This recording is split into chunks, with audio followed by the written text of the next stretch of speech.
ನಮಸ್ಕಾರ ಸ್ನೇಹಿತರೆ, ಲೋಕಸಭಾ ಚುನಾವಣೆಗೆ ದಿನಾಂಕ ನಿಗದಿಯಾಗಿದೆ. ಅದರ ಜೊತೆಗೆ ಮಂಡ್ಯ ಲೋಕಸಭಾ ಕ್ಷೇತ್ರಕ್ಕೆ ಎಚ್ ಡಿ ಕುಮಾರಣ್ಣನೇ ಅಭ್ಯರ್ಥಿ ಆಗುವುದು ಕೂಡ ಬಹುತೇಕ ಖಚಿತವಾಗಿದೆ. ಆ ಮೂಲಕ ಕಾಂಗ್ರೆಸ್ ಅಭ್ಯರ್ಥಿ ಸ್ಟಾರ್ ಚಂದ್ರ ಜೊತೆ ಡೀಲ್ ಆಗಿದೆ ಎಂಬ ಗುಸುಗುಸಿಗೆ ಬಿಜೆಪಿ ಚಾಣಕ್ಯ ಅಮಿತ್ ಶಾ ಟಾಂಗ್ ಕೊಟ್ಟಿದ್ದಾರೆ ಎಂದು ಆಪ್ತ ಮೂಲಗಳು ತಿಳಿಸಿವೆ. ಹೌದು, ಮಂಡ್ಯ ಕ್ಷೇತ್ರವನ್ನು ಬಿಟ್ಟುಕೊಡಲು ಕುಮಾರಸ್ವಾಮಿ ಮಾನಸಿಕವಾಗಿ ಸಿದ್ಧರಾಗಿ ಜಿಲ್ಲೆಯ ಹಲವು ದಳಪತಿಗಳ ವಿರೋಧದ ನಡುವೆಯೂ ಸಿಎಸ್ ಪುಟ್ಟರಾಜು ಅವರನ್ನು ಅಭ್ಯರ್ಥಿ ಮಾಡಲು ಸಿದ್ಧತೆ ಮಾಡಿಕೊಂಡಿದ್ರು. ಅದಕ್ಕೆ ಜೆಡಿಎಸ್ ಭೀಷ್ಮ ಎಚ್ ಡಿ ದೇವೇಗೌಡ ಅಸ್ತು ಹೊಂದಿದ್ರು. ಆ ಕಾರಣದಿಂದಲೇ ಮಾಜಿ ಸಂಸದ ಸಿಎಸ್ ಪುಟ್ಟರಾಜು ಟೆಂಪಲ್ ರನ್ ಮಾಡಿ ಬಂದಿದ್ರು.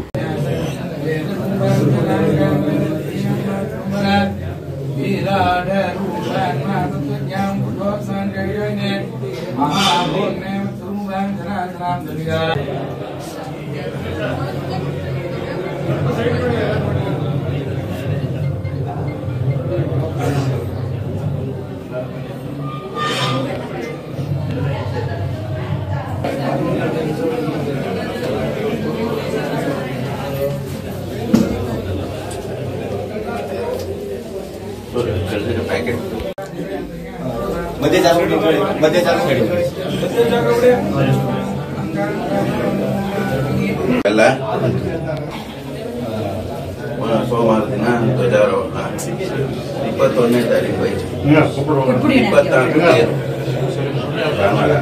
ಆದರೆ ನಿನ್ನೆ ಅಂದರೆ ಮಾರ್ಚ್ 15ರಂದು ನಗರದ ಅಂಬೇಡ್ಕರ್ ಭವನದಲ್ಲಿ ನಡೆದ ಲೋಕಸಭಾ ಚುನಾವಣೆಯ ಪೂರ್ವಭಾವಿ ಸಭೆಯಲ್ಲಿ ಮಾಜಿ ಶಾಸಕರ ಜೊತೆಗೆ ಕಾರ್ಯಕರ್ತರು ಕೂಡ ಕುಮಾರಣ್ಣ ಅಥವಾ ನಿಖಿಲ್ ಅಭ್ಯರ್ಥಿ ಆಗಬೇಕು ಅಂತ ಪಟ್ಟು ಹಿಡಿದರು.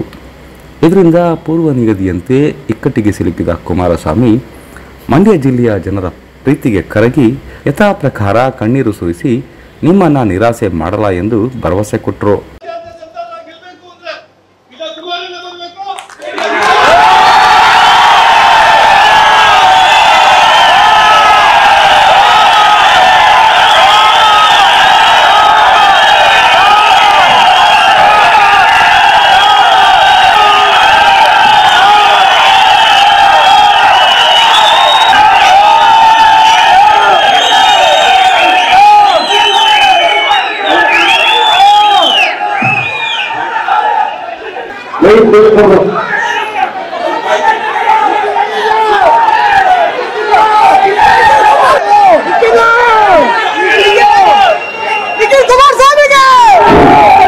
ಮಾಡತಕ್ಕಂಥದ್ದು ದಯವಿಟ್ಟು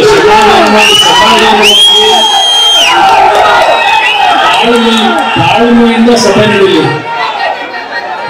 ಒಂದು ನಿಮಿಷ ಒಂದು ಪದದಲ್ಲಿ ನಾನು ಹೇಳ್ತಕ್ಕಂಥದ್ದು, ಮಂಡ್ಯ ಜಿಲ್ಲೆಯ ಒಂದು ರಾಜಕಾರಣ ಏನಿದೆ ಇವತ್ತು ಏನಾದರೂ ಈ ಜನತಾ ದಳ ದೇವೇಗೌಡರ ಉಳಿದಿರ್ತಕ್ಕಂಥದ್ದು ನಿಮ್ಮಿಂದ ಅನ್ನೋದು ನಮ್ಮ ಬುದ್ಧಿದಲ್ಲಿ ಖಂಡಿತ.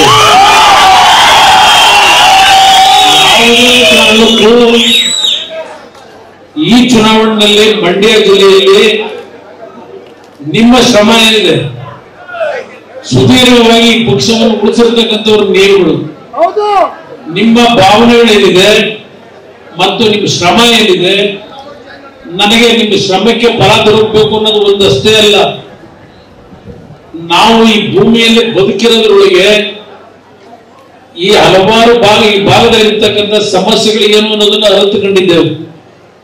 ನಾವು ಚುನಾವಣೆ ಸಂದರ್ಭದಲ್ಲಿ ಮಾತ್ರ ಜನತೆಯನ್ನ ಇಲ್ಲ ಕಾರ್ಯಕರ್ತರನ್ನ ನೆನಪಿಸ್ಕೊಳ್ಳೋದಲ್ಲ. ದೇವೇಗೌಡರ ಸುದೀರ್ಘ ರಾಜಕಾರಣ ನೀವೆಲ್ಲ ನೋಡಿದ್ದೀರಿ. 91ನೇ ವರ್ಷದಲ್ಲೂ ಸಹ ಅವರಿಗೆ ನಡೀಲಿಕ್ಕೆ ಸಾಧ್ಯ ಇಲ್ಲ.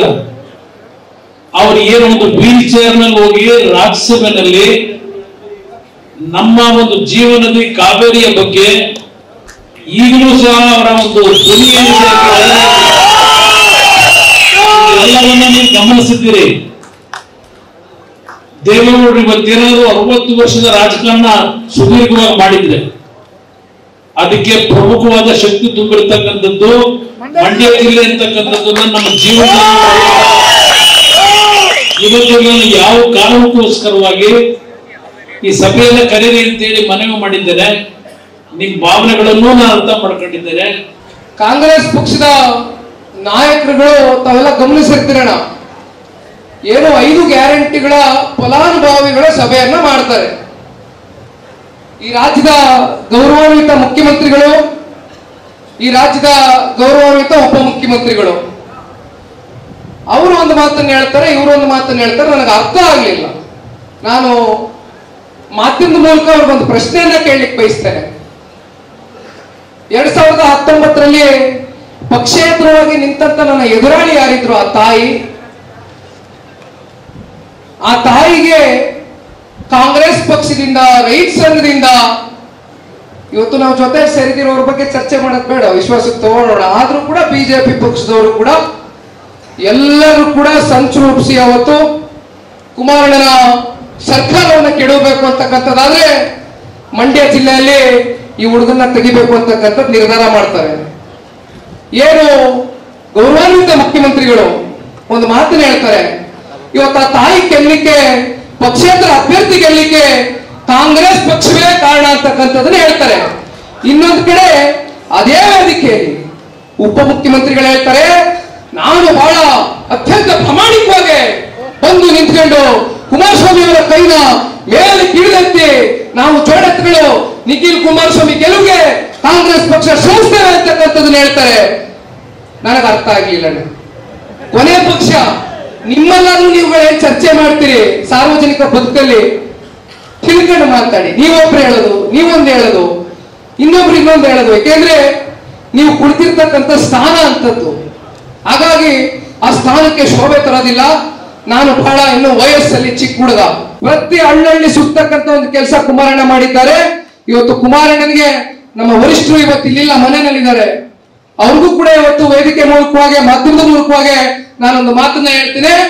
ನಿಖಿಲ್ ಕುಮಾರಸ್ವಾಮಿ ಒಬ್ಬ ಏನು ಯುವ ಘಟಕದ ರಾಜ್ಯಾಧ್ಯಕ್ಷ ಅಂತಕ್ಕಂಥದ್ದನ್ನ ಬದಿಗಿಟ್ಟು ಒಬ್ಬ ಯುವ ಕಾರ್ಯಕರ್ತರಾಗಿ ಇವತ್ತು ಈ ಪ್ರಾದೇಶಿಕ ಪಕ್ಷವನ್ನ ದೇವೇಗೌಡರು ಸಾಹೇಬರು ಅವರ ಹೋರಾಟದ ಹಿನ್ನೆಲೆಯಲ್ಲಿ ಇವತ್ತು ಕಟ್ಟಿರ್ತಕ್ಕಂಥದ್ದು ಏನಿದೆ, ಅದಕ್ಕೆ ನೀವೆಲ್ಲರೂ ಇವತ್ತು ಜೊತೆಯಲ್ಲಿ ನಿಂತಿರ್ತಕ್ಕಂಥ ಏನಿದೆ. ಇವತ್ತು ಕುಮಾರಣ್ಣನಿಗೆ ನಾನು ಒಂದು ಮಾತನ್ನ ಕೊಡ್ತೀನಿ. ಪ್ರತಿ ಹಳ್ಳಿಗೆ ಹೋಗ್ತೇವೆ, ಜನಗಳ ಕಾಲ್ ಕಟ್ತೇವೆ. ಆದ್ರೆ ಈ ಬಾರಿ ಜನತಾದಳ ಪಕ್ಷ ಇವತ್ತು ನಾವು ತಗೊಳ್ತಕ್ಕಂಥ ಪ್ರತಿಯೊಂದು ಸ್ಥಾನದಲ್ಲೂ ಕೂಡ ನಾವು ಗೆಲುವನ್ನ ಸಾಧಿಸತಕ್ಕಂಥದ್ದು ಇವತ್ತು ಅತ್ಯವಶ್ಯಕವಾಗಿದೆ. ದಯಮಾಡಿ ಹಾಗಾಗಿ ಇವತ್ತು ನಾನು ಮಂಡ್ಯ ಲೋಕಸಭಾ ಕ್ಷೇತ್ರದ ಅಭ್ಯರ್ಥಿ ಆದರೆ ನಾನು ಬೇರೆ ಕ್ಷೇತ್ರಗಳಿಗೆ ಓಡಾಟ ಮಾಡ್ಲಿಕ್ಕೆ ಆಗೋದಿಲ್ಲ. ಇದೊಂದೇ ಕಾರಣದಿಂದ ಬಹುಶಃ ಇವತ್ತು ತಮ್ಮೆಲ್ಲರ ಒಂದು ಪ್ರೀತಿ ವಿಶ್ವಾಸಕ್ಕೆ ನಾನು ತಲೆ ಬಾಗ್ತೇನೆ. ನಿಮ್ ಜೊತೆ ನಾನು ಇರ್ತೇನೆ, ನಾನು ಎಲ್ಲೂ ಹೋಗೋದಿಲ್ಲ. ದಯಮಾಡಿ ಪ್ರತಿ ಹಳ್ಳಿಗೆ ಬರ್ತೇನೆ, ನಿಮ್ ಜೊತೆ ನಾನು ಇರ್ತೇನೆ. ದಯಮಾಡಿ ಪ್ಲೀಸ್ ಒಂದೇ ನಿಮಿಷ. ಇವತ್ತು ವಯಸ್ಸು ಒಂದ್ ಸೆಕೆಂಡ್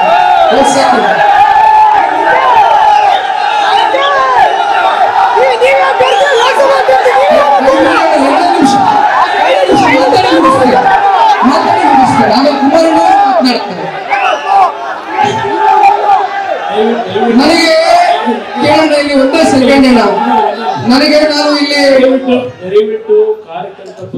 ಇದೆಲ್ಲನೂ ಗಮನಿಸಿದಾಗ ಮಂಡ್ಯದ ರಾಜಕೀಯ ಪರಶಾಲೆಯಲ್ಲಿ ಒಂದು ಚರ್ಚೆ ಶುರುವಾಯಿತು. ಅದೇನಪ್ಪ ಅಂದರೆ, ಕುಮಾರಸ್ವಾಮಿ ಹೃದಯ ಶಸ್ತ್ರಚಿಕಿತ್ಸೆ ಮಾಡಿಸ್ಕೊಂಡು ಆಸ್ಪತ್ರೆಯಲ್ಲಿ ಮಲಗ್ತಾರೆ. ಮಂಡ್ಯ ಜನರ ಒತ್ತಡ ಅಂತ ಕಳೆದ ಚುನಾವಣೆ ಜೊತೆಗೆ ರಾಮನಗರ ವಿಧಾನಸಭಾ ಚುನಾವಣೆಯಲ್ಲೂ ಸೋತಿದ್ದ ಪುತ್ರ ನಿಖಿಲ್ ಕುಮಾರಸ್ವಾಮಿ ಅವರನ್ನು ಅಭ್ಯರ್ಥಿ ಮಾಡ್ತಾರೆ. ಮಂಡ್ಯದ ಮತದಾರರು ಅನುಕಂಪದ ಆಧಾರದ ಮೇಲೆ ನಿಖಿಲ್ರನ್ನ ಲೋಕಸಭೆಗೆ ಆಯ್ಕೆ ಮಾಡ್ತಾರೆ ಅಂತ. ಅದೇ ಗುಂಗಿನಲ್ಲಿ ಇವತ್ತು HD ಕುಮಾರಸ್ವಾಮಿ, ನಿಖಿಲ್, ಬೆಂಗಳೂರು ಗ್ರಾಮಾಂತರ ಕ್ಷೇತ್ರದ ಬಿಜೆಪಿ ಅಭ್ಯರ್ಥಿ ಡಾಕ್ಟರ್ CN ಮಂಜುನಾಥ್, ಅನಸೂಯ ಮಂಜುನಾಥ್ ದೆಹಲಿಗೆ ದೌಡಾಯಿಸಿ ಕೇಂದ್ರದ ಗೃಹ ಸಚಿವ ಅಮಿತ್ ಶಾ ಅವರನ್ನು ಭೇಟಿ ಮಾಡ್ತಾರೆ. ಆದರೆ ಚುನಾವಣಾ ಚಾಣಕ್ಯ ಎಂದೇ ಹೆಸರಾಗಿರುವ ಅಮಿತ್ ಶಾ, ನಾವೀಗಾಗಲೇ ಸಮೀಕ್ಷೆ ಮಾಡಿಸಿದ್ದೇವೆ, ನಿಖಿಲ್ ಅಭ್ಯರ್ಥಿ ಆದರೆ ಕಷ್ಟ, ನೀವೇ ಅಲ್ಲಿ ಅಭ್ಯರ್ಥಿ ಆಗಬೇಕು ಅಂತ ಫಾರ್ಮಾನು ಓಡಿಸಿದ್ದಾರೆ ಅಂತ ಆಪ್ತ ಮೂಲಗಳು ತಿಳಿಸಿವೆ. ಪರಿಣಾಮ HD ಕುಮಾರಸ್ವಾಮಿಯೇ ಮಂಡ್ಯ ಕ್ಷೇತ್ರದ ಅಭ್ಯರ್ಥಿಯಾಗುವುದು ಖಚಿತವಾಗಿದೆ. ಈ ಮಧ್ಯ ಡೀಲ್ ಮಾಡಿಕೊಂಡಿದ್ದ ಕಾಂಗ್ರೆಸ್ ಅಭ್ಯರ್ಥಿ ಸ್ಟಾರ್ ಚಂದ್ರು ಕಥೆಗೂ ಅಮಿತ್ ಶಾ ಬಾಂಬ್ ಬಿಟ್ಟಿದ್ದಾರೆ. ಸ್ಟಾರ್ ಚಂದ್ರು ಪ್ಲಾನ್ ಮುಂದೇನು, ಕುಮಾರಸ್ವಾಮಿ ಅಭ್ಯರ್ಥಿ ಆಗಿ ಏನು ಮಾಡ್ತಾರೆ, ನಿಖಿಲ್ ಕುಮಾರಸ್ವಾಮಿ ಭವಿಷ್ಯ ಏನು ಎಂಬುದನ್ನು ಕಾದು ನೋಡೋಣ. ಧನ್ಯವಾದಗಳು. ನಮ್ಮ ಯೂಟ್ಯೂಬ್ ಚಾನೆಲ್ನ ಸಬ್ಸ್ಕ್ರೈಬ್ ಆಗಿ, ಲೈಕ್ ಮಾಡಿ, ಪಕ್ಕದಲ್ಲಿ ಕಾಣಿಸೋ ಬೆಲ್ ಐಕನ್ನ ಕ್ಲಿಕ್ ಮಾಡಿ.